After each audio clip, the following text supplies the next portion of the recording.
Can you check, please? Sorry?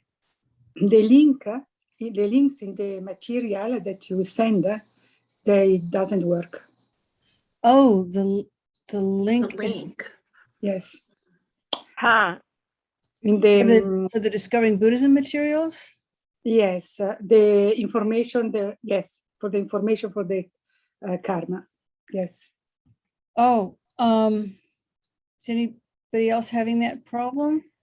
No, but I did it from the website. Yes. Well, I wouldn't have sent a link to in an email for Discovering Buddhism because I'm just working from the website also. Okay. Okay, let me make a note and I'll try to figure out what to do. Thank you.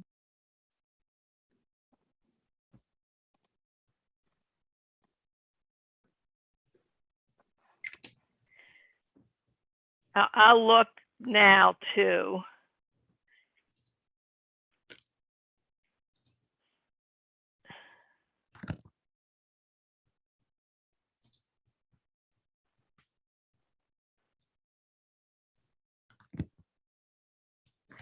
How did you receive the link, Giovanna?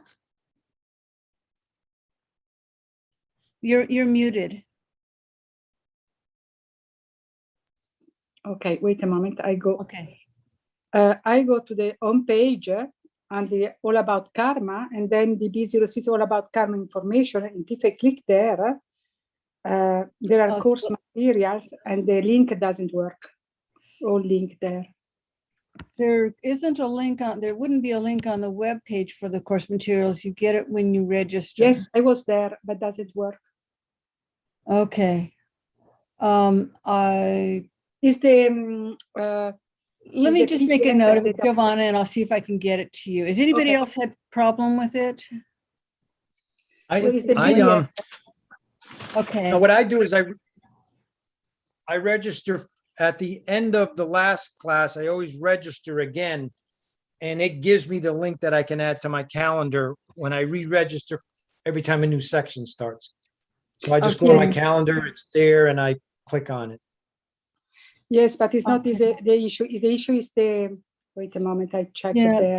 the link that worked in the past should continue to work. No, it's not in the But- PDF that you send with instructor name, program assistant, course material classes, and so online reading. The links in this PDF doesn't work. The Oh, you link, mean to get the In the PDF, the power, the. you know, pathway. the readings. when did you look at it last? Because I Now. saw that there was a problem with it and I thought I fixed it today. Okay. All right. Well, I want to welcome everybody. I'm filling in for Linda tonight. She's had a death in the family, and I think she might not be here for the length of the karma class. Karen Mastriani will be filling in as program assistant going forward. After tonight, she's here to give me moral support tonight. So welcome to, this is module 6 in the Discovering Buddhism course on karma. And our wonderful teacher for this module is Don Brown, who is the founder of Kadampa Center. So we're very lucky to have Don leading this course. There are 6, this is a 6-session course, so it will run through October 8th. Just a little reminder that all the classes here at Kadampa Center are offered at no charge. So if you find this helpful and feel it would be beneficial to make a donation, there's ways to do that. There's a donation link right on the homepage of the website. My journalism background is showing. And there is an info sheet up there, and there's also links to donations at the bottom of the information sheet. And let me just show you that really quick if I can successfully get to that.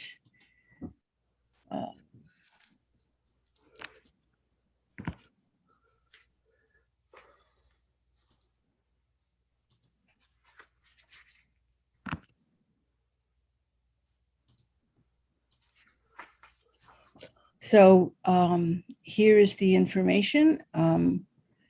We'll hope that everything is, if anybody has any trouble with any of this, Giovanna, I've made a note that you're having trouble and I'll try to help you out.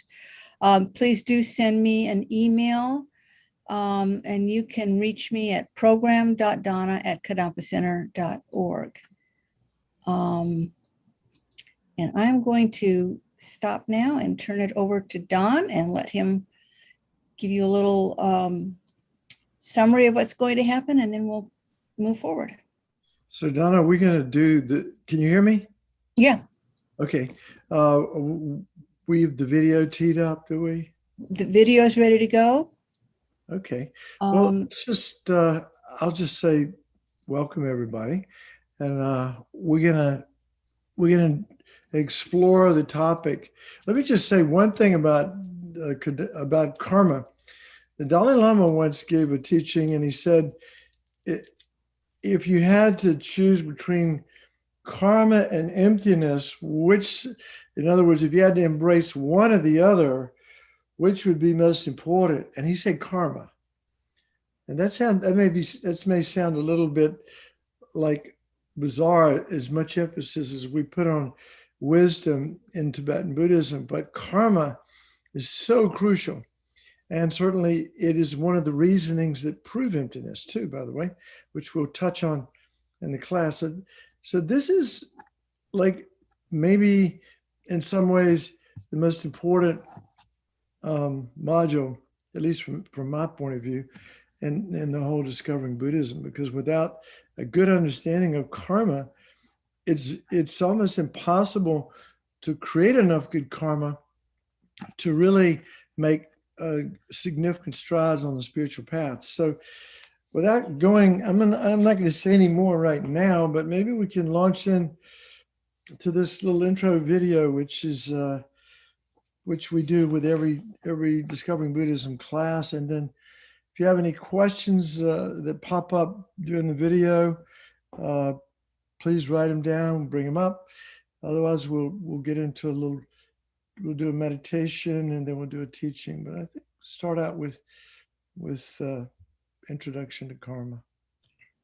Okay, Don, you want the video before prayers? Good idea, Donna. Let's do prayers first. Okay. So this helps to set the motivation, right?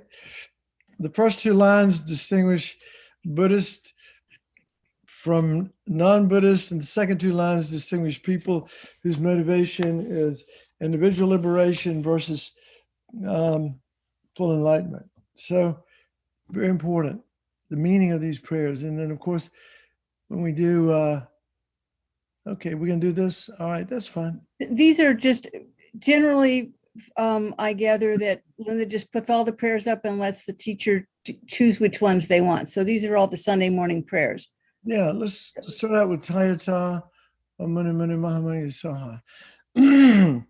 Lama Yeshe, that was about the only prayer he did when he would give teachings. So it's a good one. And all the Buddha's teachings are summarized in this mantra.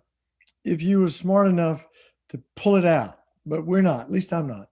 But this mantra summarizes all the Buddha's teachings. So we need to think it's very, very powerful. These are powerful imprints to put in our mind. So we'll start out we'll do this like 7 times, and then we'll do taking refuge and generating bodhicitta. Tayata Om Mane Mane Mahamune Soa. Tayata Om Mane Mane Mahamune Soa. Tayata Om Mane Mane Mahamune Soa. Tayata Om Mane Mane Mahamune Soa. Tayata Om Mane Mane Mahamune Soa. Dayata Om Mane Mane Mahamane So Dayata Om Mane Mane Mahamanaye So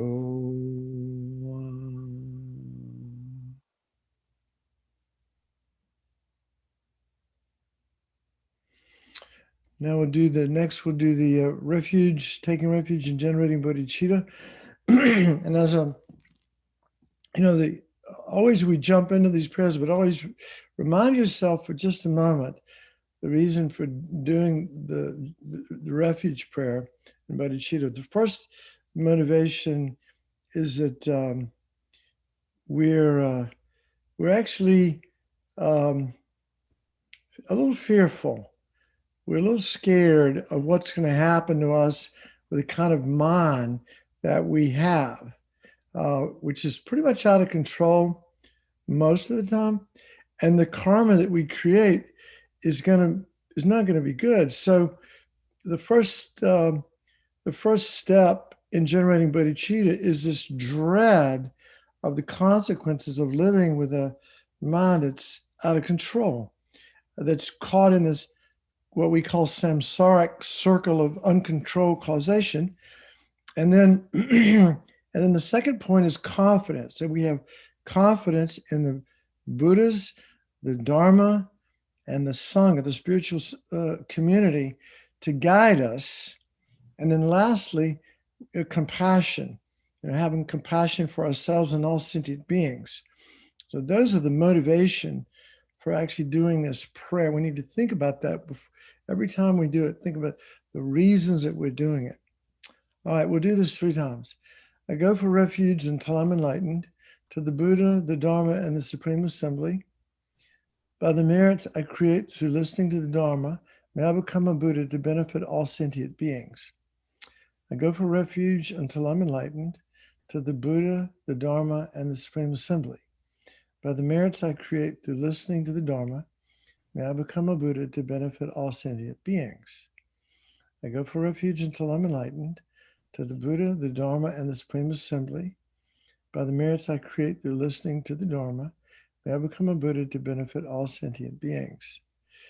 And then the 4 measurables, immeasurable love, measurable love, compassion, joy, and equanimity. Those are the 4 measurables. May all sentient beings have happiness and the causes of happiness. It's immeasurable love. May all sentient beings be free from suffering and the causes of suffering. Compassion. May all sentient beings be inseparable from the happiness that is free from the happiness that is free from suffering. And that's joy. And may all sentient beings abide in equanimity, free from attachment for friends and hatred for enemies. That's equanimity.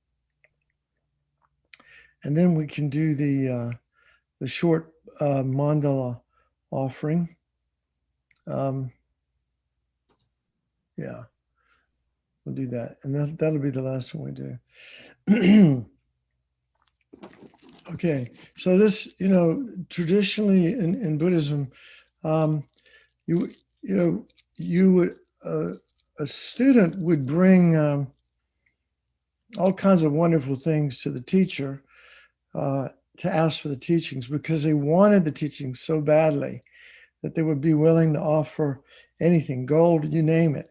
In this case, we're offering the entire universe to the Buddhas, asking them for the teachings. So that's how badly we want and need these teachings. So we imagine that we're offering up everything that's good in the entire universe to the enlightened beings for these precious teachings. This ground, anointed with perfume, strewn with flowers, adorned with Mount Meru, 4 continents, the sun and the moon, I imagine this as the Buddha fill and offer it. May all living beings enjoy this pure land. Idam Guru Radna Mandala Kam Niryatayami. which I think translates as I offer these precious gifts to you, all precious gurus. So I think that's a good start. So let's launch into the video. Oh, okay.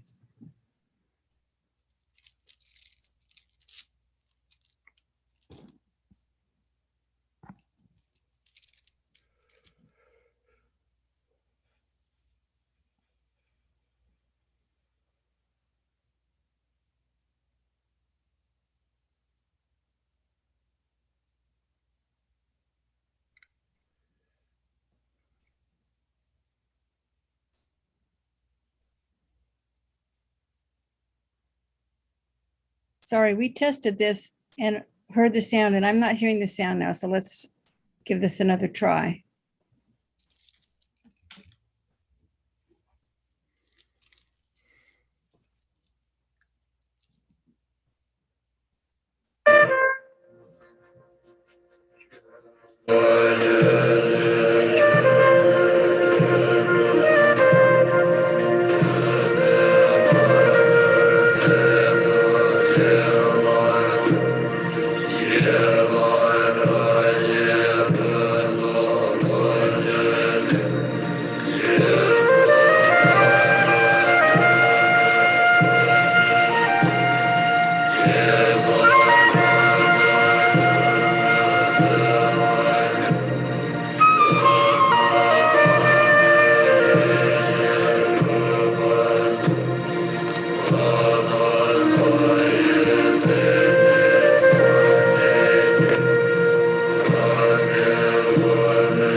We all want to be happy. When you think your destiny is in the hands of God or everything happens randomly, then you feel you have no control. There is no chance to create your future. In Buddhism, the recognition of the law of cause and effect, also known as karma, is a fundamental key to understand how you've created your world with actions of your body, speech, and mind. When you truly understand karma, then you realize you are responsible for everything in your life. It is incredibly empowering to know that your future is in your hands. In this program, we will learn the basic laws of karma and how to change your world.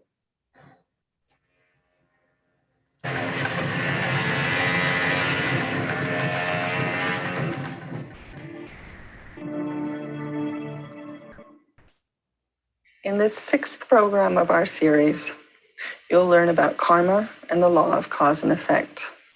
You'll begin to understand how your own actions of body, speech, and mind actually create your life experiences. And what actually determines the nature of any action, positive or negative, is our underlying motivation. Therefore, it becomes especially clear at this point the essential importance of the practice of motivation.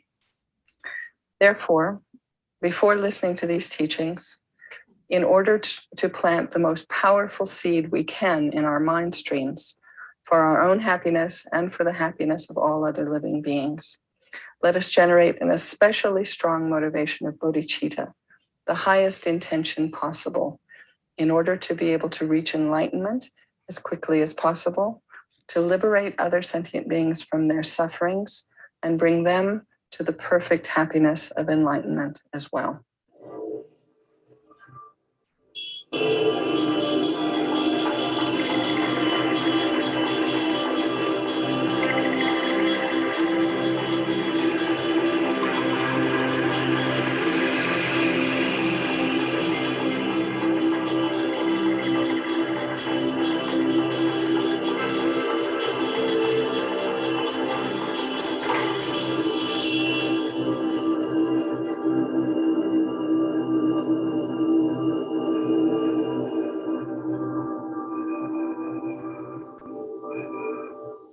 where did you come from? Well, Christians and the rest say you came from God.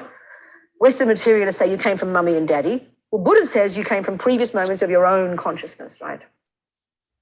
So the implication here is kind of central to all the practice in Buddhism. And this is the implication here is the concept of karma, cause and effect, karma. Okay, this, if you like to find a creative principle in Buddhism, this is where it is. This is what you'll find. If you want to find who am I, why am I, who made me, where do I come from, why is the world the way it is, why is there suffering, why is there suns and moons? The answer in Buddhism is karma. If you ask the question, who made me? Well, Buddha says very directly, you did. So this consciousness of ours, it's not physical, doesn't come from God or Buddha, doesn't come from mother, father. Your body did, no problem. Egg and sperm, no problem. Turns into this nice body of yours. How kind of mother and father to provide the body, you know? But who you are, your personality, your characteristics, your propensities, your love, your hate, your anger, your jealousy, your pride, your craziness, your intelligence, whatever, doesn't come from mother, father. Just because we're like them doesn't mean that they gave it to us, you know? So consciousness is beginningless, not created. Doesn't just come from nowhere. It's not some random event that just pops up out of the sky, you know? Isn't physical, not created. These are the central points about mind. And in a way, for a Buddhist or for a person even wanting to understand Buddhism, to at least hear these words is kind of crucial to an understanding of how you practice and how you develop. And all the, you know, all of Buddha's teachings come, you know, are based on this concept, actually. Everything we say, do, or think, in Buddhist term, is a karma, if you like. Like everything you do say or think is like a seed that you're planting in your consciousness that will bring a fruit similar to that seed. But all karma is Buddha's explanation of why. That's all. It's simply his technical explanation of why you get harm, you get love, whatever the story is. I mean, it's a heavy-duty idea, but it's very empowering because it says, I can change it.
What we call karma, actions and their results, is in possesses four main characteristics. The first is that whatever action has been created, it will definitely bear its effect, its corresponding effect. The second is that whatever action has been accumulated, its result will be experienced on an increased level. It means it increases and bears wider and larger results than the action itself. Then the karma, which is, or the action, an action which is not being created cannot be experienced, and whatever actions has been created is its effect will be experienced. It's not going to be lost. Therefore, this is why it is extremely important for us to do not let even a single day go by without purifying the negative karmas, the negative actions we have accumulated that day. And therefore, this is why I keep advising that before you're going to sleep every night, review the day. check what you have done, recognize the negative actions, the positive actions you have accumulated, and rejoice on the virtues. So then you keep multiplying those virtues by rejoicing, and make a strong determination that again you're going to do like that also the next day, and so forth. And also recognize the negative actions that you have accumulated, apply the 4 opponent powers. In short, make sure that you attempt to purify those particular actions, negative actions accumulated that very day, to stop their multiplying force, their increasing force, and you generate a strong determination that you're not going to engage in those actions again in the next day. So this is a very important practice to be taken in your heart. In brief, what should be done all the time is to practice awareness of the 3 doors of the body, speech, and mind. When you are alone, practice awareness of the mind. What's going on in my mind right now? Is my mind going into virtues or non-virtues? And while recognizing that the mind is going into non-virtues, apply the opponents, the opponent powers to that particular non-virtues, and bring back the mind to virtues. And while you find yourself with others, you should mainly apply awareness in your speech.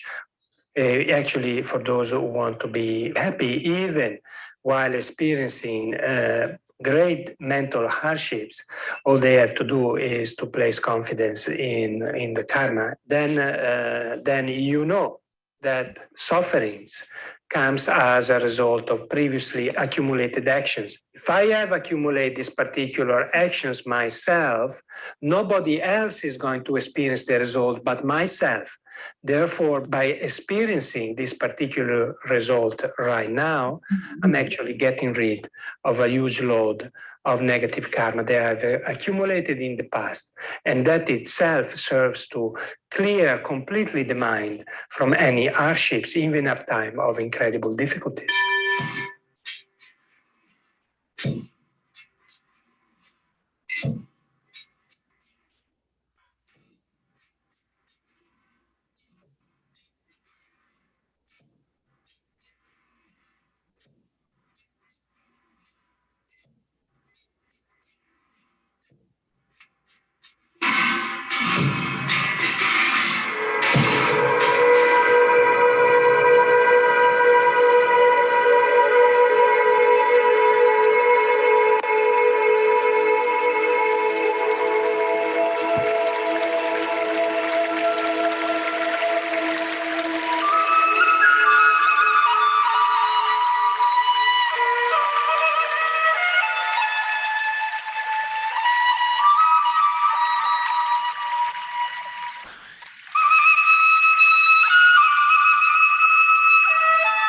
If we investigate what is the essential teaching of the Buddha, what is the single most important teaching of the Buddha?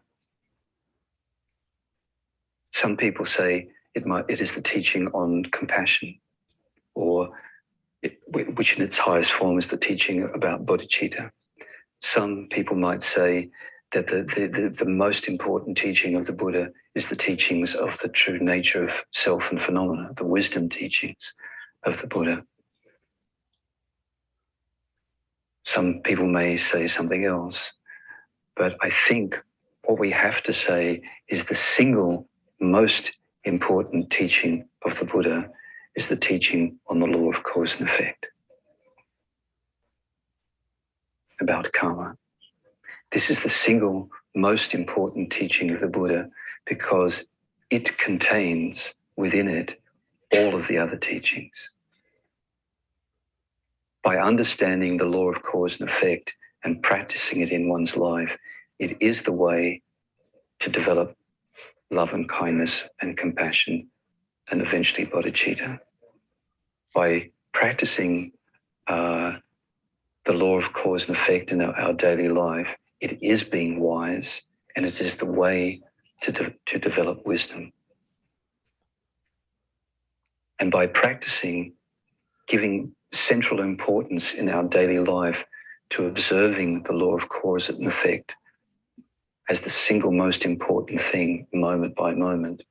By doing that, we develop renunciation.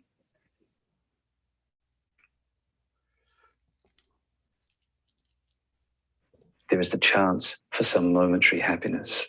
We are very attached to momentary happiness, but then we remember the teaching on the law of cause and effect, and we remember that if I do something to get this momentary happiness, maybe I have to lie to get it, maybe I have to steal to get it, or do something. Certainly, I at least have to follow my attachment.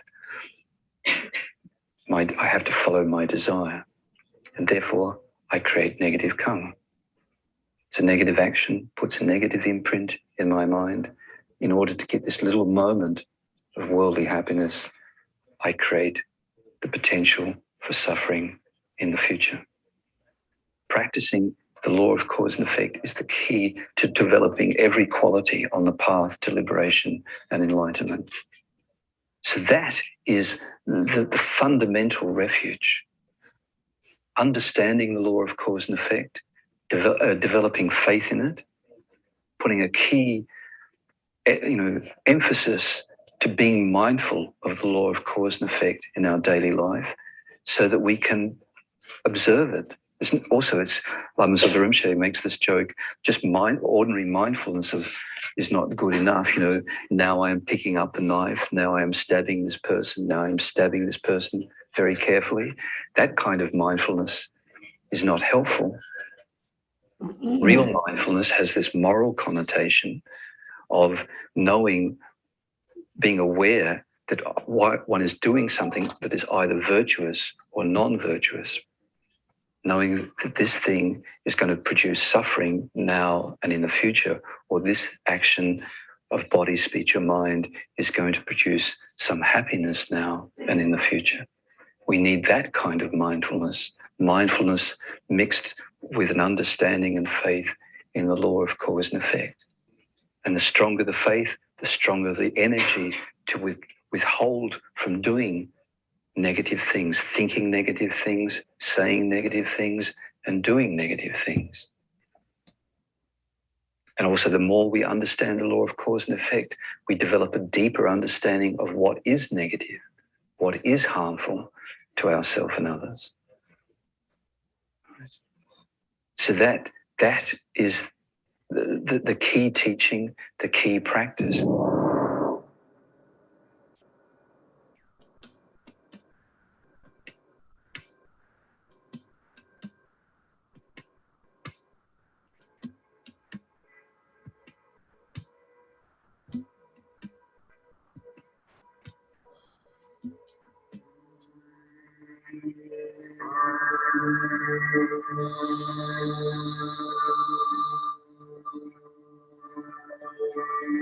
I was working in Washington, D.C. in politics in a very fast-paced environment. When you're in Washington, D.C., part of your work and in politics is people lie, and that's part of your business, is to lie. In fact, you are encouraged to lie, and you're rewarded for lying. And bosses will come up to you after you've lied to somebody, a client or a customer or someone, and say, that was great. It was great how you did that deal. Fantastic. You got $5,000 from them, and great. And so we would tell lies all the time, and I never thought there was any problem. I thought that was how I was supposed to be. So then, in my late 20s, when I came in contact with the Buddhist teachings in Nepal, and I heard the teachings on karma, and these teachings were hard to listen to. I mean, they were teachings that, if you lie, then you're going to create the cause for no one to ever believe you in the future. And if you steal, you will create a result that people will steal from you, and you will lose valuable things that you value. And there were all these teachings that, if I did these bad things, then bad things were going to happen to me. And when you get angry at somebody, you're creating the cause for someone to get angry at you and yell at you. And I didn't like to get yelled at. I don't think anybody does. So So I left the teachings with what we call the 10 non-virtues, and sometimes called the 10 ethical guidelines of, not stealing, not killing, not creating sexual misconduct, and things like that, not lying and gossiping, and I started to work with those. I started to just try one, because lying in my work had been a big thing. I was really used to that. So I got a new job when I came back to America, and I was trying to be really careful not to lie. And I did have some experiences in some workplaces where I didn't think people listened to me. And for 2 years, I very seriously went after the lying. I was very careful in my relationships not to lie. And I was very careful in work, in business conduct with people, that I wouldn't lie. And after like 2 or 3 years, something started to change. And I found people were listening and people did believe me. It started to really change my world. They say that sometimes when you change your ethical behavior by speaking the truth, by cultivating life and helping, to save lives and freeing animals and being respectful in my relationships with people, particularly intimate relationships, and cultivating harmony in them, and trying to practice taking care of my possessions and treating other possessions with respect. People, if I borrowed something, and all these things of right speech, of speaking the truth, and really trying to use my speech meaningfully, not gossiping all the time, and not criticizing people and judging people, and not kind of dividing people in speech, and trying to have positive thoughts about things. I noticed that things changed. When you wake up in the morning, you have 2 choices. You can have a good day or you can have a bad day. And even when bad things happen to you, depending on your reaction to them, you could say, a bad thing happened to me today, but I'm not going to get angry at my friend because that's just going to create this situation of anger to come back at me. When you start to understand it that way, then you stop reacting. Why did they do this to me? This is not fair. With karma, there's no more injustice.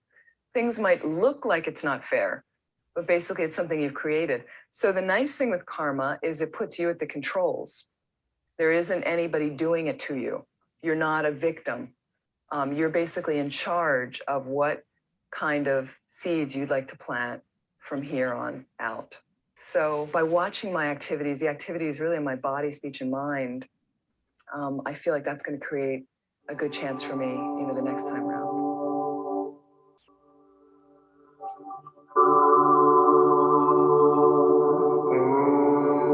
For me, the Buddha's instructions were similar to that of a business plan. If your forecast, if your plan, doesn't have a proper foundation, then all your forecasting is going to go off.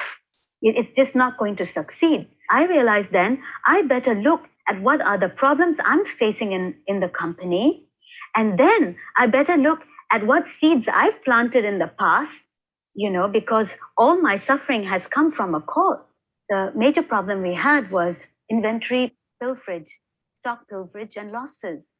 And so, every year, merchandise, clothing, people steal them from our warehouse, from our shops, and we don't know about it till the end of the year when we look and we say, oh my God, so many goods are missing, So then I realized by looking at the teachings that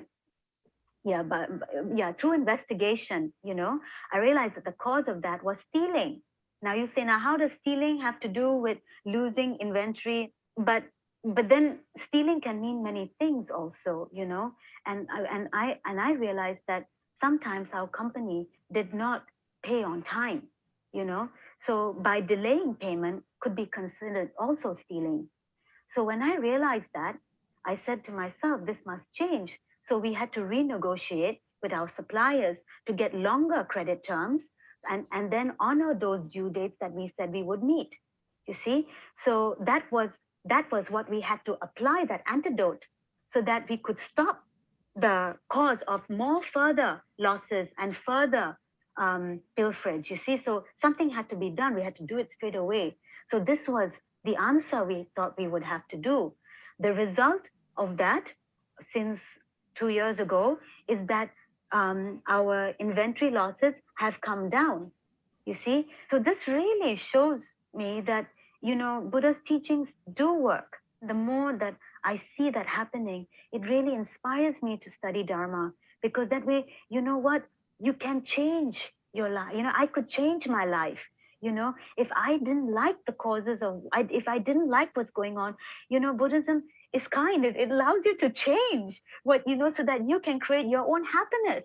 But you need to understand that you're creating your own suffering. And I needed to understand that I was creating my own suffering. Nobody was doing it to me. It was myself, my causes from the past. And you'll and I could say that, well, you know, I don't think I did that. I don't think I did that. If my memory cannot even remember 6 months ago, then how can I remember all the bad deeds I've done 10 years ago, 20 years ago? I don't. But the point is, I've created this garden. It's got a lot of weeds, you know? So I have to spend my time reading purification, collecting merit, studying teachings, and devoting myself to the Lama, all things that will create more happiness. And then by me being happy, then I can benefit sentient beings, because they are happy to be working in the company. They're happy because they say, you know, things are going well and they will be rewarded too. So everybody benefits.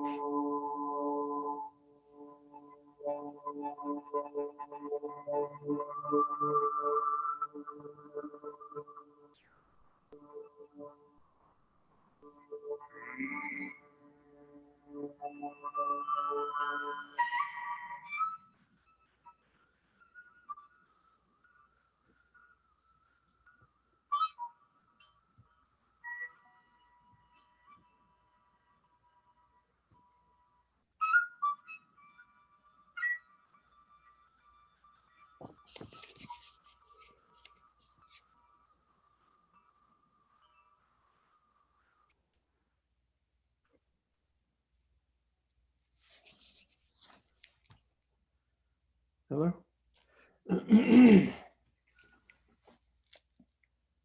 I guess Donna's gone. I'm here. Oh, you are? Okay. Yeah. Um, Oh, sorry. I had my video off. that's okay. Now, I see you in the center of the screen. Do y'all see me in the center of the screen? Don, you need to go up in your upper right-hand corner where it says view and turn it on to gallery. You're probably on speaker.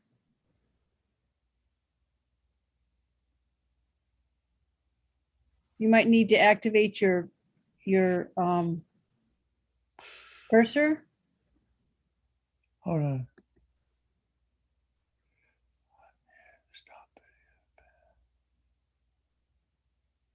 Huh. I don't know. What am I doing here? There's show thumbnail videos. Nope. Show active speaker. I don't know how to do that. You don't see an option to show gallery. It says speaker gallery or full screen. No. Hold on.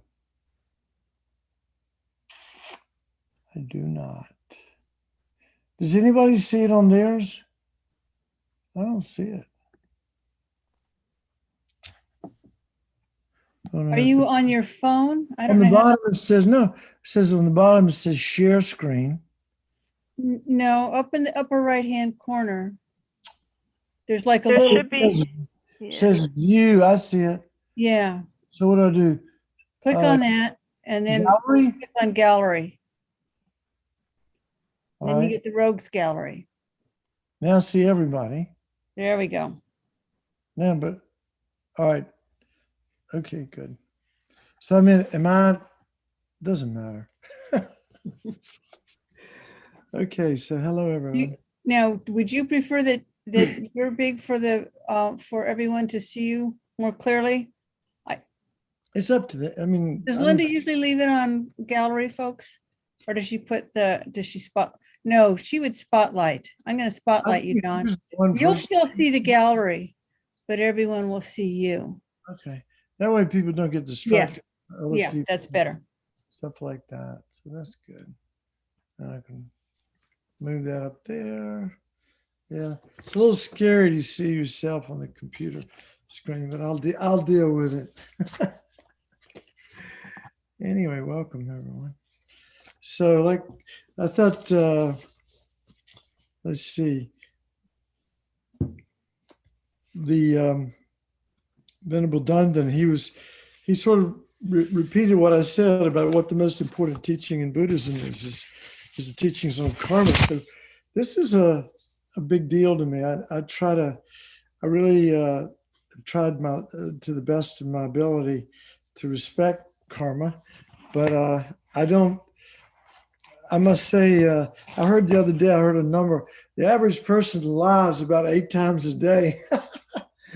So anyway, we got work to do, obviously, if we want people to believe us. So let's start out with a little guided meditation.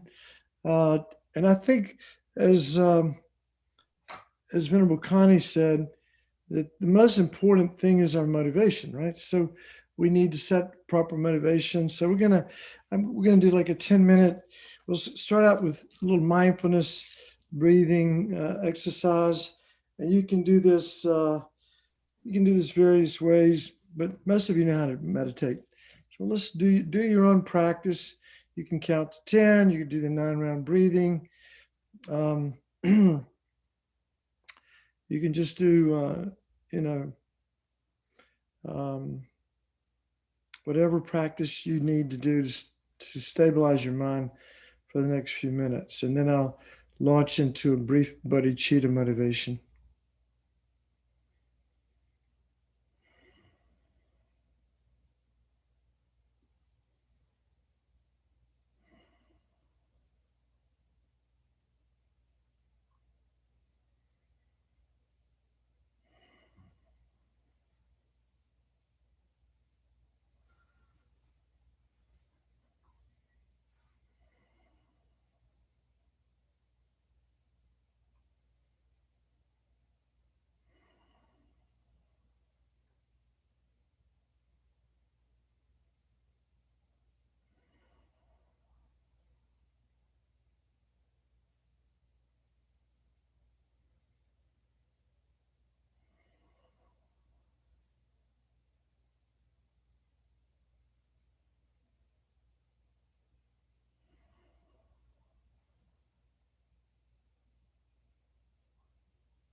the motivation that brings the best result for our spiritual practice is called bodhicitta. So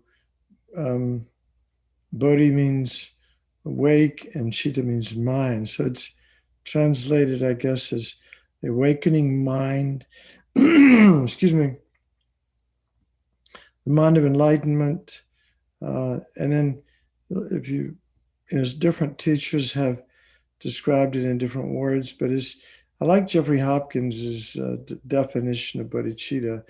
It's this altruistic intention to become enlightened, to achieve full Buddhahood, the state of full enlightenment, in order to benefit all living beings, and it's based on love and compassion, on great love and great compassion. So this altruistic intention to become enlightened in order to benefit all living beings based on love and compassion.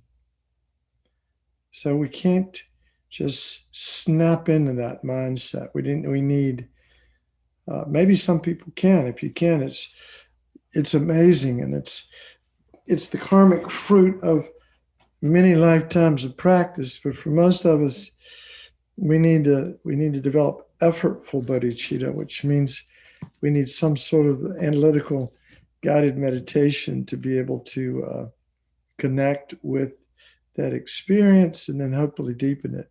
So different ways to do it, but I'm going to give an abbreviated way. And it always starts out though with equanimity. Whenever we do meditation in bodhicitta, it always has to start with equanimity, where we imagine a friend, a stranger, and a person, well, we could say enemy, but anybody we feel aversion toward. So someone we're attached to, also known as friend, someone we feel indifference toward, the stranger, which makes up the majority of sentient beings on this planet, and then the enemy, of the being we feel aversion toward, resistance to.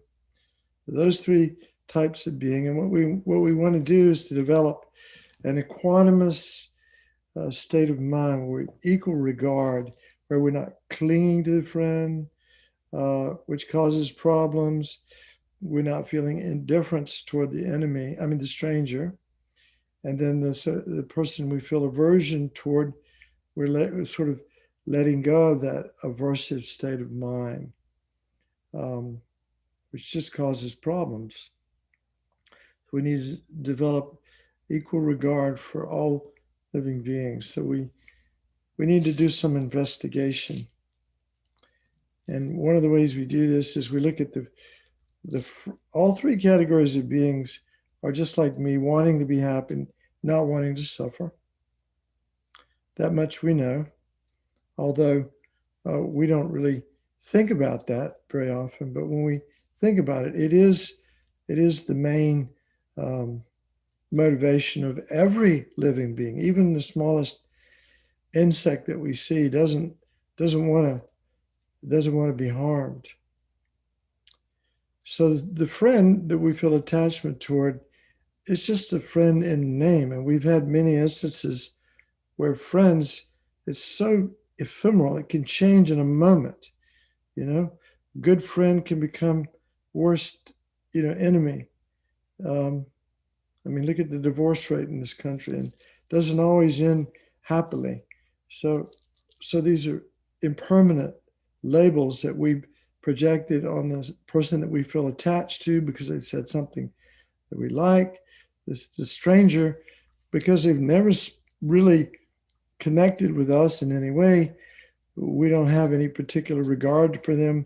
So we basically experience them as indifferent. What we want to do is understand that they are living beings just like us, wanting happiness, not wanting to suffer, and even in past lifetimes have been has been our mother, as we've discussed in previous classes. And then the so-called enemy, again, just a few kind words can turn someone that we feel aversion toward today and to tomorrow's new best friend, or at least someone that we don't have aversion toward anymore. More of a lighthearted feeling toward that being. And when we think of the benefits of having difficult people in our lives, well, from a karmic standpoint, they're there only because of our past form of self-centered actions. They're just the part of the karmic boomerang. It's coming back to us. In the past, whatever they're doing to us now, we've done to them in the past, and this is just coming back to us. The fruit of our own former actions. We need people like this to develop patience and tolerance. Without patience and tolerance, there's no bodhicitta, there are no bodhisattvas, there are no Buddhas. So we need difficult beings to teach us patience and tolerance and so forth. So it's, again, these labels are ephemeral. So we want to develop an understanding that there's no inherent friend, stranger, or enemy, all changeable. And just for a moment, let your mind feel a sense of equanimity toward these three categories of beings, because we're going to become enlightened for all of them. That's our goal, full enlightenment for the benefit of all sentient beings.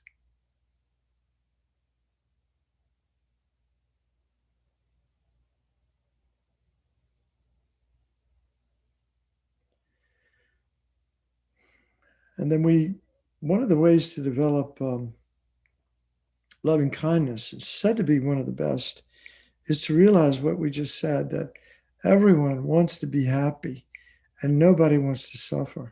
And in that way, we're all exactly equal. We equally want to be happy, equally don't want to suffer. And it's kind of a powerful technique that when you're with someone, maybe tonight, tomorrow at work, when you look at someone for a moment, just think to yourself, this person wants to be happy. This person doesn't want to suffer. They're just like me. They're just like, we're all just the same.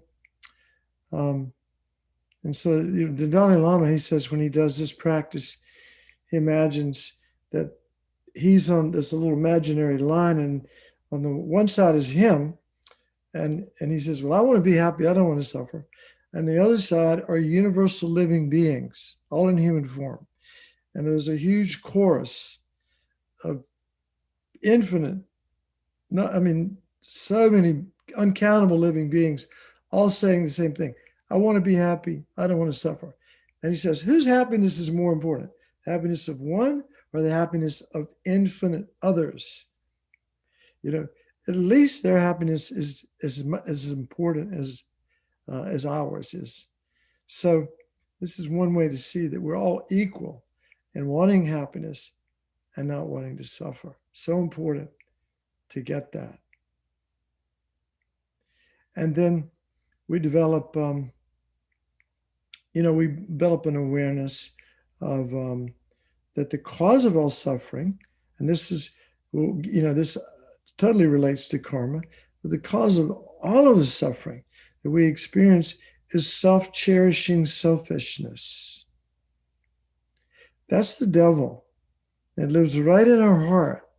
It's this, we project, certainly there is a self, we do exist, but we project an inflated false sense of self, and we cling to that sense of self. And based on that egocentricity, we create all kinds of misery for ourselves and others. As negative karma ripens. So selfish self-cherishing is the demon that we have to root out. And the cause of all happiness is cherishing others, which is exactly the opposite. So we cherish others. If you look at the 10 non-virtues, particularly the ones of body and speech, we wouldn't kill if we cherished others. We wouldn't steal. We wouldn't commit adultery or behave in thoughtless ways sexually.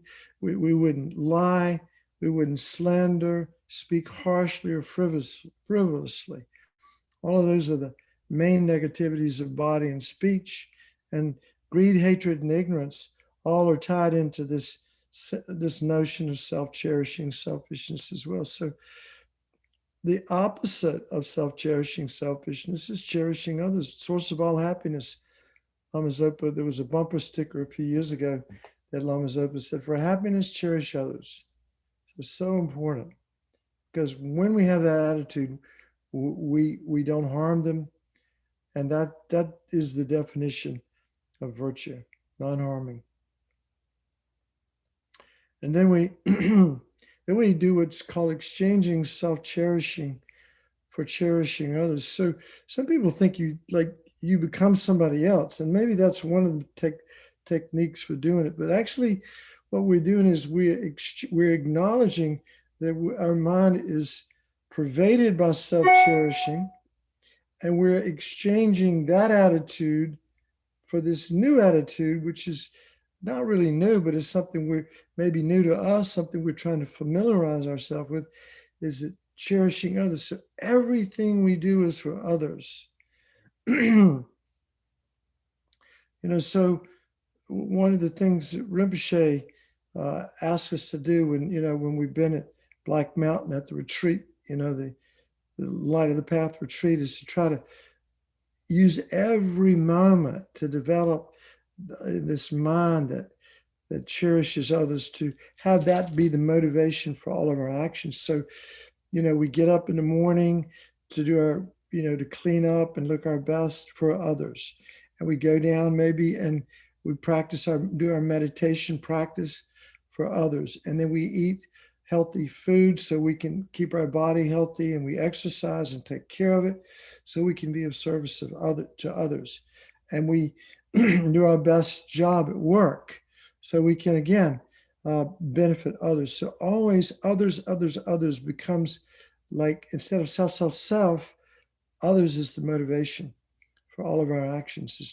So we want to exchange so that we try to, everything we do is for the sake of others. That's the attitude that we're aiming for. And then we can go on with some understanding of cultivation of some degree of loving kindness and compassion. Then we reach the point where we realize that everybody wants to be happy, but they're not. Everybody wants to be free from suffering, but they're not. And we, in our heart of hearts, want to guide others from whatever state of misery they're in to supreme enlightenment. So we take responsibility for that. That becomes this notion of universal responsibility, that I take personal responsibility for guiding all beings from suffering to supreme enlightenment by myself alone. And that's a big thing to bite off, isn't it? But this is the practice to develop bodhicitta. So we have this attitude of universal responsibility, and then the recognition quickly arises that even though in our heart of hearts we want to be able to do this, we want to be able to guide others from their current state of suffering to the bliss of Buddhahood. Wouldn't that be so great? But we don't have it together yet. We can't take others where we haven't already been. And so we set with this, based on love and compassion, with our sights set on supreme enlightenment, we do it for the sake of others. So we set our sights on, I must become a Buddha in order to be a perfect instrument to guide and serve others. And that's that altruistic intention to become enlightened that we want to cultivate. So whatever, maybe some feeling when you've done this sort of analysis arises in the mind, in your heart, so just hold on to that feeling for just about a minute, whatever you experience, let that sink in.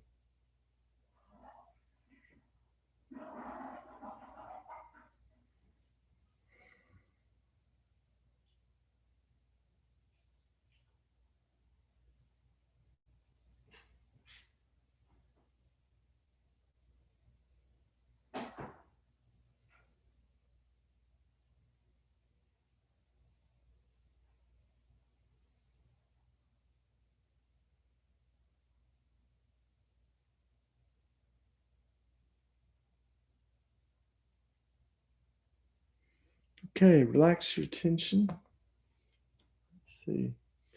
So Robbie told me I should end in an hour. An hour's up. So we're not going to stop yet.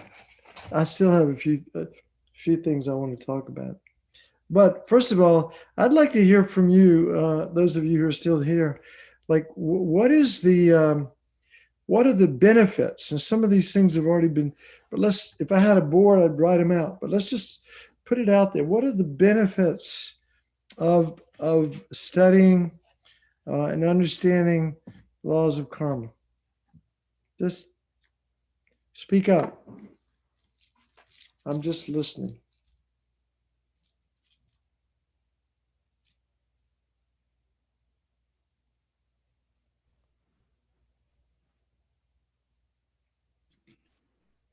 I think for me, it's because I'll hopefully be more aware just day to day of how I even think, of how I act, of how I behave, how I am towards others.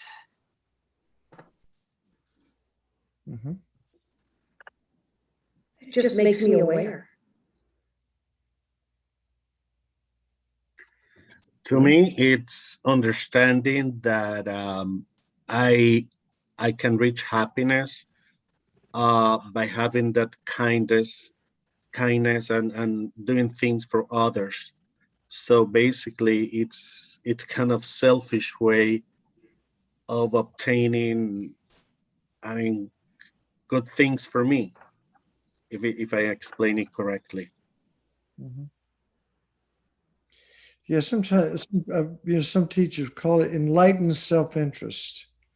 Right? Sounds good. What else?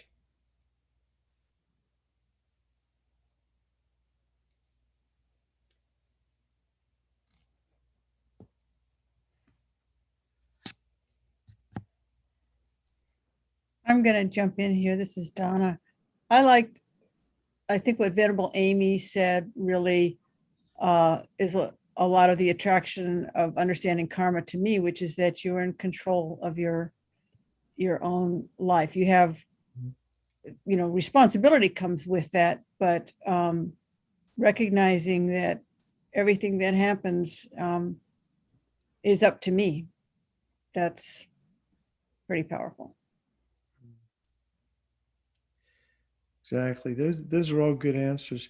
One of the things I noticed, and I'm gonna throw this out as a possibility for you guys to consider, is that you could actually have a lot of the karma that you create in this lifetime actually ripen in this lifetime.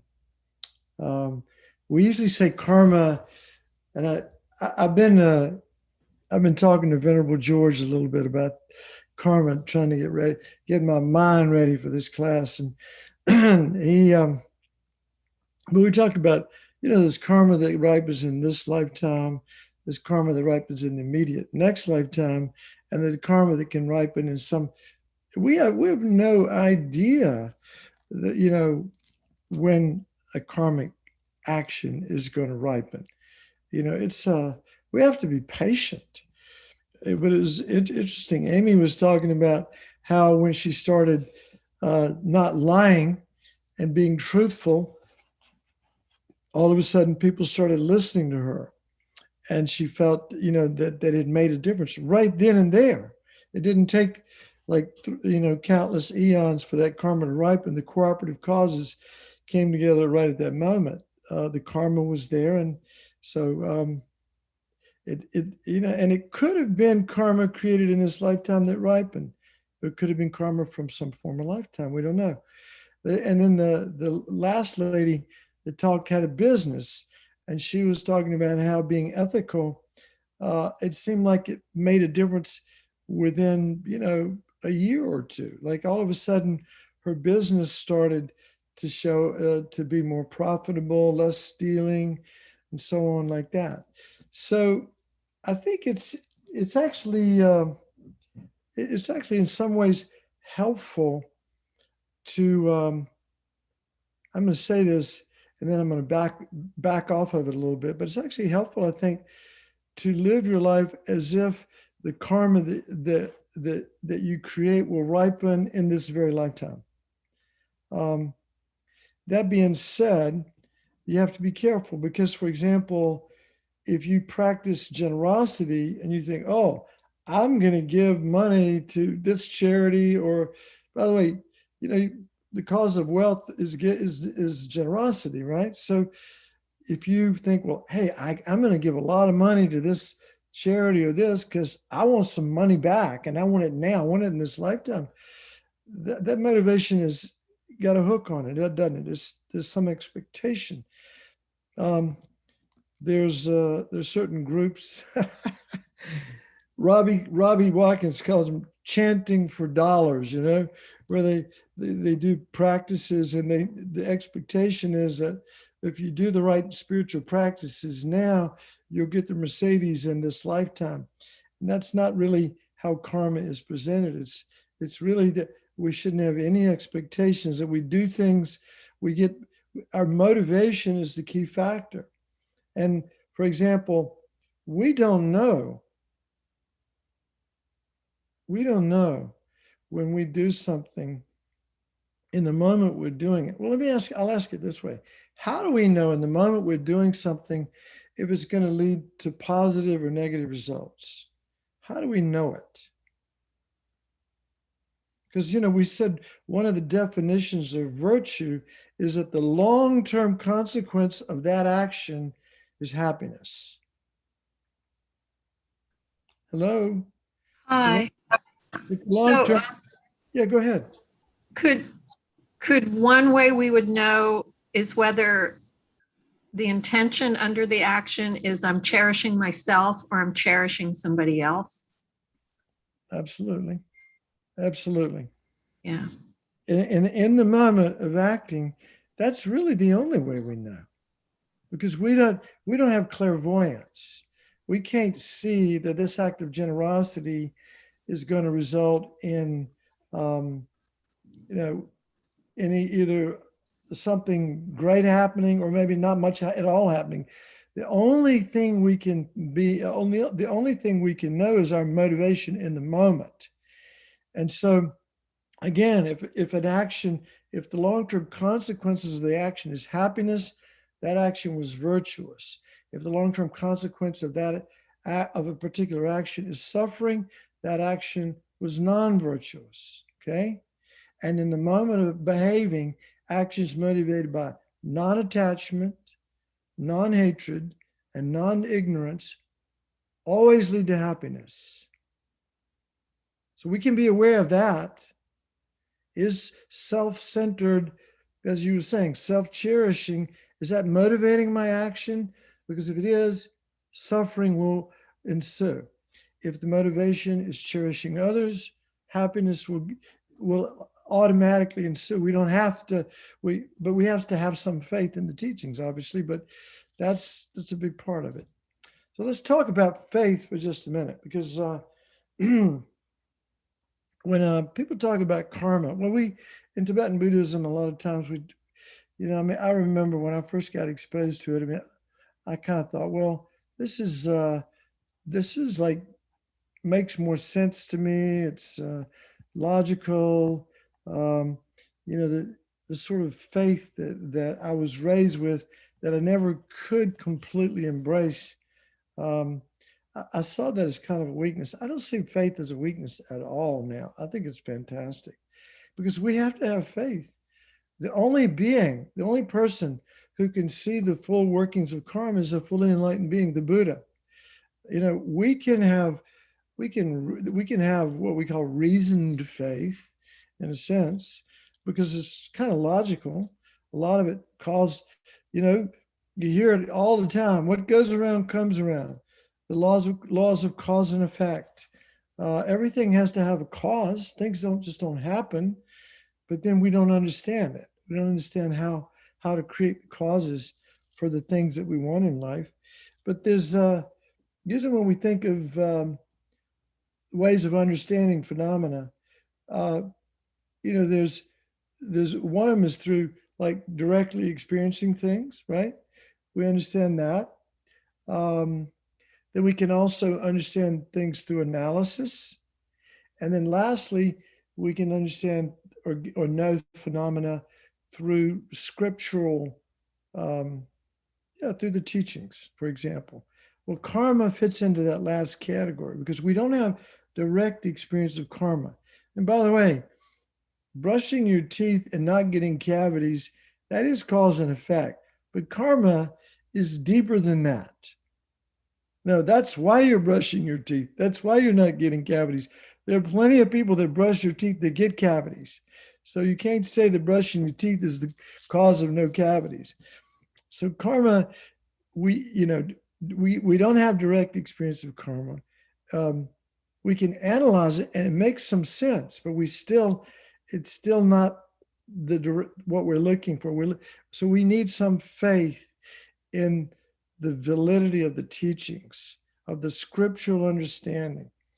And so that brings up the next question of, well, how do we get faith?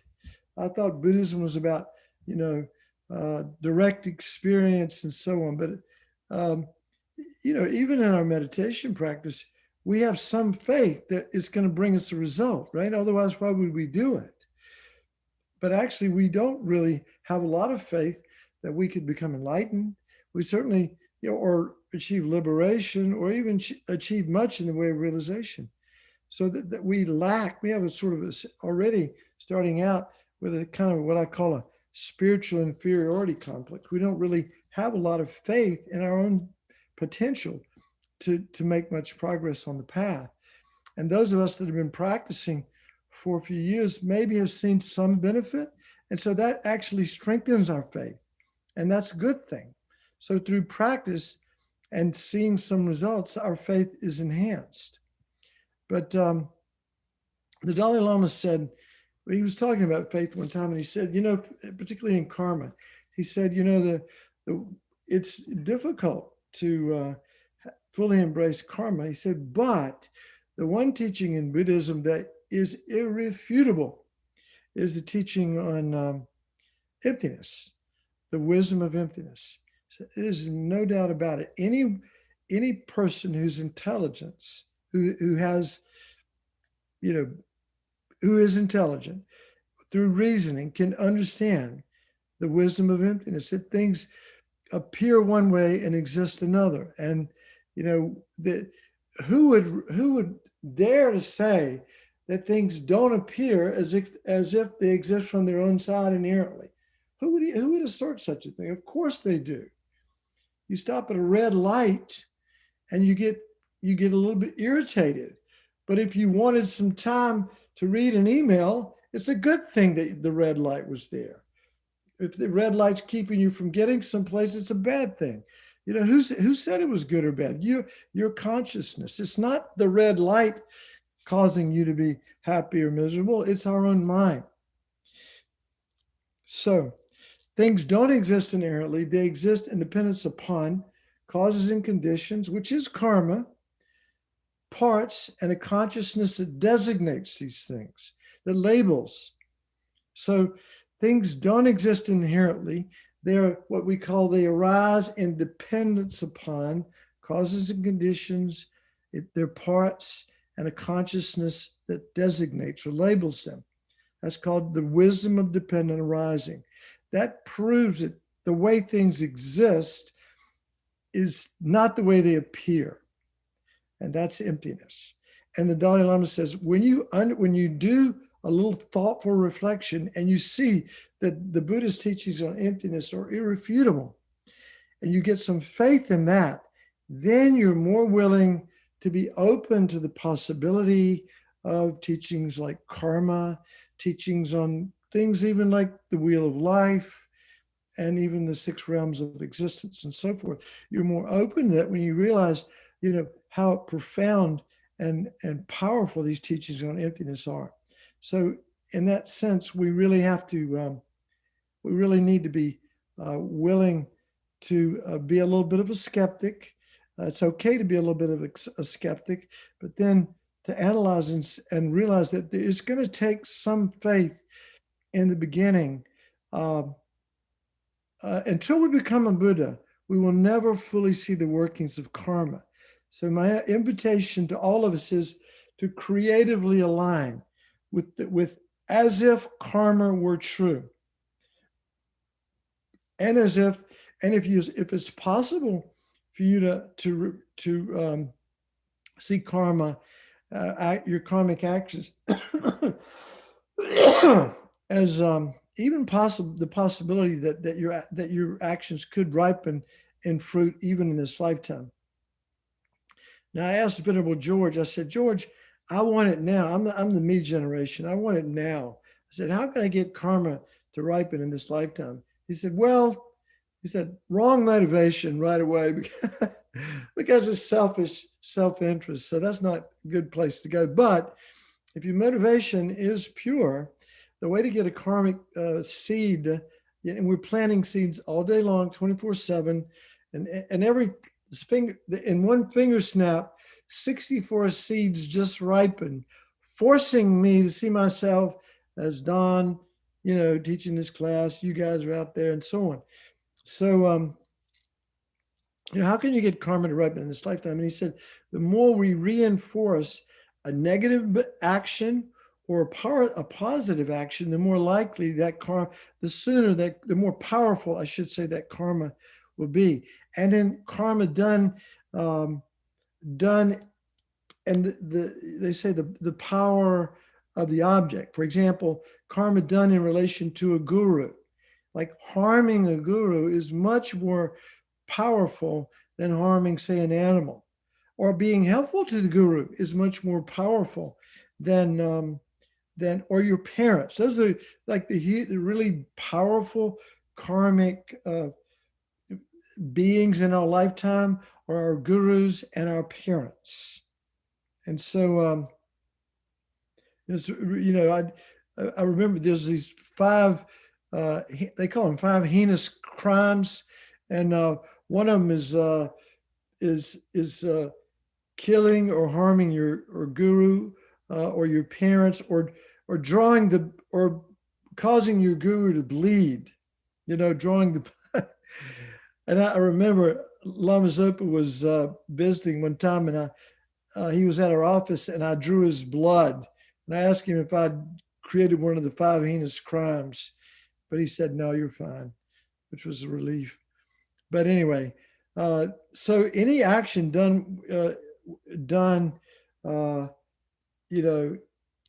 in concert with a powerful being like that becomes a much more powerful action.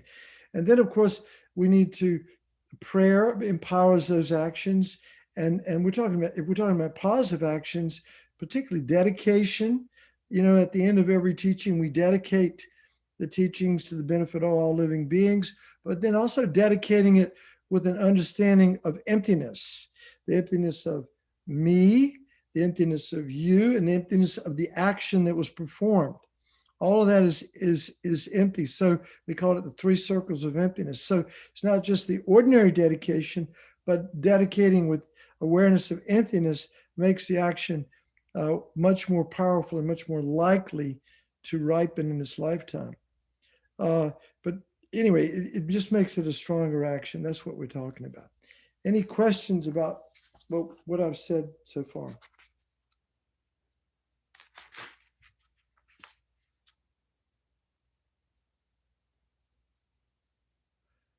It's that clear, huh? So I have a question. Yeah, go ahead. I have a question. So in Buddhism, we are all the same. Is that correct? Or equal in Buddhism? So we all equally want to be happy and equally don't want to suffer. Okay. So we're all equal in that way. Okay. So why harm a guru or a parent is bad as if I harm my dog or my children or my neighbor? See, I didn't say that we were all equal. I said we're all equal in wanting happiness and not wanting to suffer.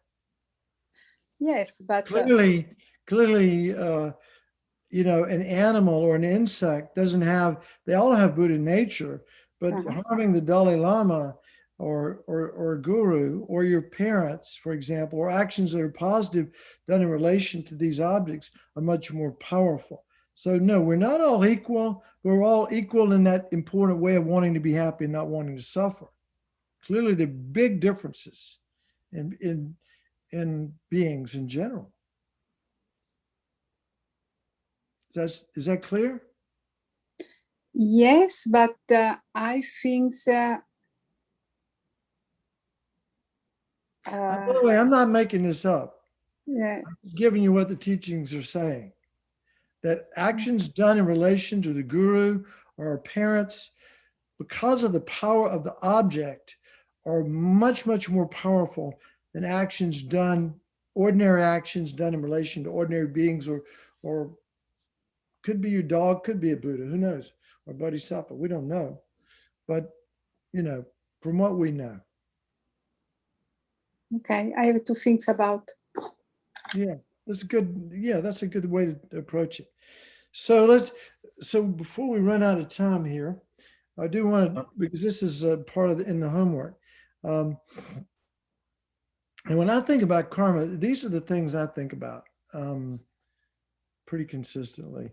I really think about the 4 laws of karma, the things that, or the 4 characteristics of karma, which were gone over very thoroughly in the video. And in the homework, she uses some unusual examples. It uses different kinds of language, but still it's the same thing. The first characteristic of karma is that positive actions always result in happiness and something positive happening in the future. So again, positive actions are what? Actions motivated by non-attachment, non-hatred, and non-ignorance. And we generally use the 10 non-virtues as sort of a guideline for what to avoid. The opposite of that being positive, you know, instead of killing, saving lives. But also is virtuous when you're presented with an opportunity to kill and you don't kill, that's virtuous. That's actually practicing non-killing. So positive actions lead to happiness, negative actions always lead to suffering. So that's important for us to get into our mind. The other one is that, and you can see this, and Rabina likes to use examples of seeds, and I think planting seeds is really good. You know, a grape seed doesn't lead to corn, and an oak seed doesn't lead to a pine tree and so forth. So different seeds are going to result in different results. Now, seeds grow from the moment they're put in the ground. If the situation is right, there's moisture and warmth and so forth, it germinates and it begins to grow and grow and grow. So even the tiniest karmic seed grows exponentially.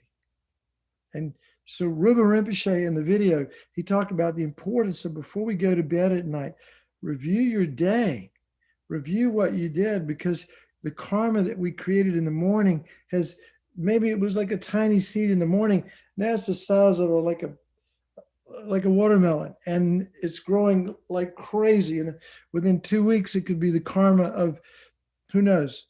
I could use a weird example, like killing an ant in 2 weeks is like the karma of killing a human.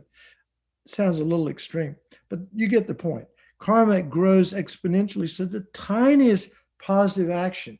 So never miss an opportunity to practice even the tiniest virtue, or even making some offering to somebody standing on the side of the road when you come to an exit sign and the cars are lined up, give them some money, give them what you have, give them something. Maybe something good could happen. You don't know, because eventually that karma will ripen. So karma grows exponentially. Then as Amy was talking and other people were talking about responsibility, it's, we cannot experience a result without having created the cause. So think about that.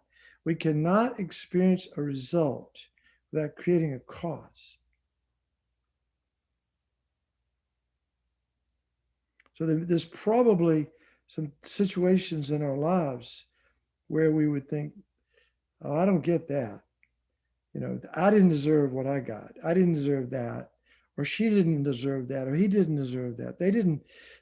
But the karma is not, it's an impersonal process. It's like gravity.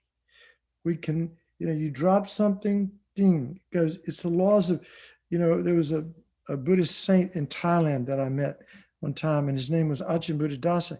He said, it's the laws of nature. It's an impersonal process. So we could not experience a result if we didn't create the cause, and not necessarily in this lifetime, but the causes, those seeds were planted on the mental continuum that is my mental continuum now in some previous lifetime. Could have been the last lifetime, could have been 10 billion lifetimes ago, but somehow those karmic seeds are ripening now. The cooperative causes have come together for them to ripen now. So we cannot experience the result without creating the causes. So in essence, we're responsible for our own happiness and our own suffering. This is great news. We're never a victim. We never get to play the victim card. We can, but we will be stuck. When we play the victim card, it destroys our power.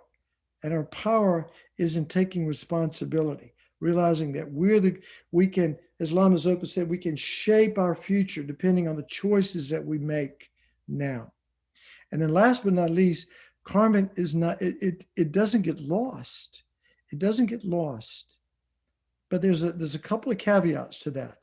It eventually will ripen, right? Unless a couple of things can happen that we can empower karma to ripen sooner, but it's not lost. But a couple of things that can kill off karma. We can destroy positive karma, like in a moment of anger, we can destroy positive karma. Eons of positive karma gone in one moment of anger. In the same way that like a bird can pluck a seed out of the ground, in the same way, those positive karmic seeds get plucked, they get destroyed by a moment of anger. So that's a powerful motivation to be mindful and not allow ourselves to get annoyed, and because the word annoyed and cranky, there's a lot of euphemism for anger, but that's really anger. That's the mind of aversion. That's what we're talking about. So on the the flip side of that is we can purify karma. So negative karma can be purified. We don't, I said karma's never lost, but yeah, we can destroy it with anger and negative behavior, and we can purify it with when we practice the four, those four steps that we talked about, the four powers, which is the first one is refuge, the second one's regret, the third is remedy, and the fourth is resolve. We can purify negative karma. We'll do Vajrasattva practice, and it'll incorporate these four opponent powers when we do that.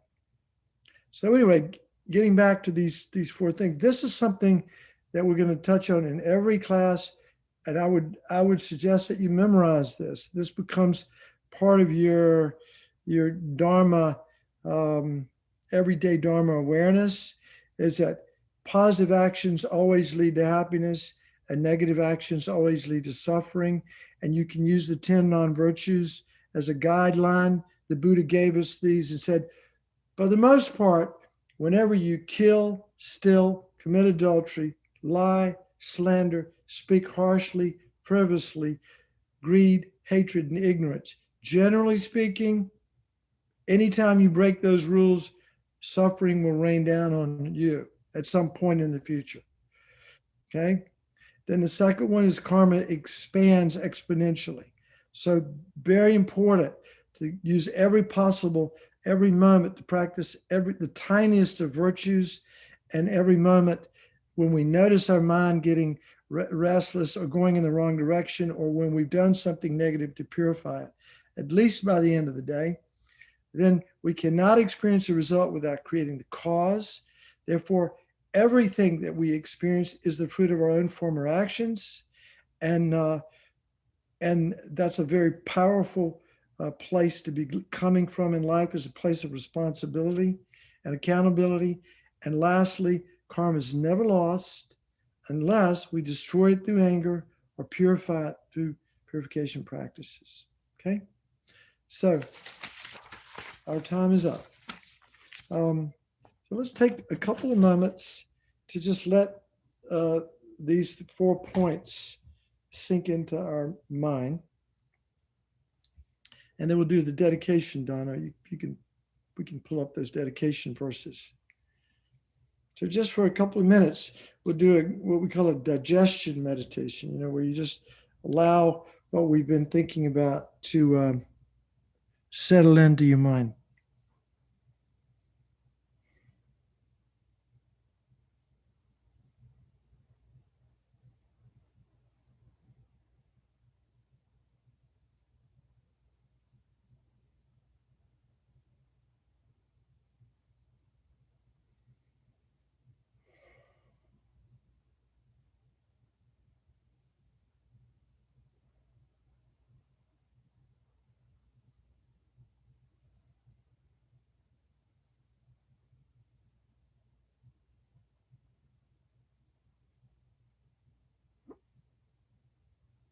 And since it is kind of near the end of the night, it's a good idea to maybe bring to mind, since we've already done the refuge and bodhicitta part, to bring to mind maybe 1 or 2 things today that you did that you're not particularly proud of, that you would label unskillful, negative, and generate sincere regret.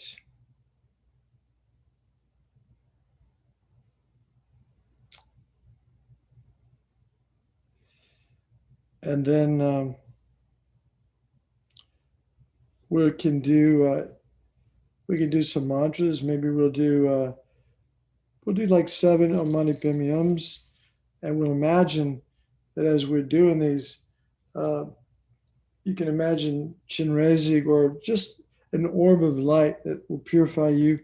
And we'll say Om Mani Padme Hum like 7 times, and you can imagine that your body, speech, and mind are being purified of whatever negativity you created today. Om Mani Padme Hum, Om Mani Padme Hum, Om Mani Padme Hum, Om Mani Padme Hum, Om Mani Padme Hum, Om Mani Padme Hum, Om Mani Padme Hum. Imagine that white light and nectar entered your body, purifying your body, speech, and mind of whatever you did today that was unskillful. And now that you're completely purified of that, and then you make a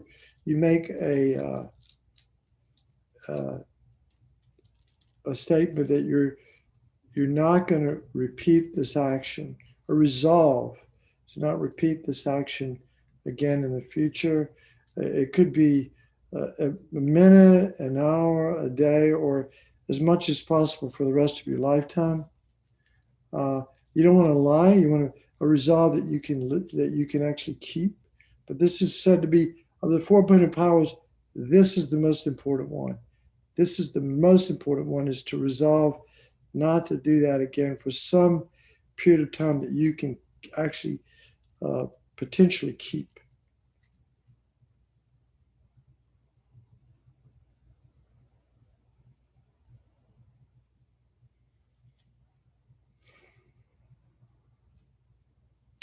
And let's do the dedication verses by Master Shantideva that Donna's put up for us. May all beings everywhere, plagued by sufferings of body and mind, obtain an ocean of happiness and joy by virtue of my merits. May no living creature suffer, commit evil, or ever fall ill. May no one be afraid or belittled with a mind weighed down by depression. May the blind see forms and the deaf hear sounds. May those whose bodies are worn with toil be restored on finding repose. May the naked find clothing, the hungry find food. May the thirsty find water and delicious drinks. May the poor find wealth, those weak with sorrow find joy. May the forlorn find hope, constant happiness, and prosperity. May there be timely rains and bountiful harvest. May all medicines be effective and wholesome prayers bear fruit. May all who are sick and ill quickly be freed from their ailments. Whatever diseases there are in the world, may these never occur again. May the frightened cease to be afraid, and may those bound be freed. May the powerless find power, and may people think of benefiting each other.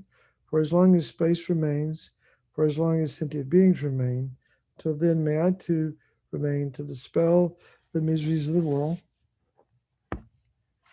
And as a final dedication, and I think many of you who know Linda and her family, you know, we want to dedicate the positive merit to Orion's speedy rebirth, happy speedy rebirth, and to this family who's going through a lot of sadness and pain right now, that sending them waves of positive energy and whatever virtue we've created. We want to dedicate that as well to the Shaw family going through, as I said, very difficult time with the loss of their son. So thank you. And I think Linda's going to post the homework and stuff. So we'll hopefully see you next week. And happy meditating and happy being aware that Dharma awareness of karma is your homework, of at least the 4 laws, as much as possible. Have a good one. Bye-bye. Thank you, Don. You're welcome. Thank you. Thank you, Donna. Thank you, Don. You're welcome. Thank you. All right. Thank you, Don.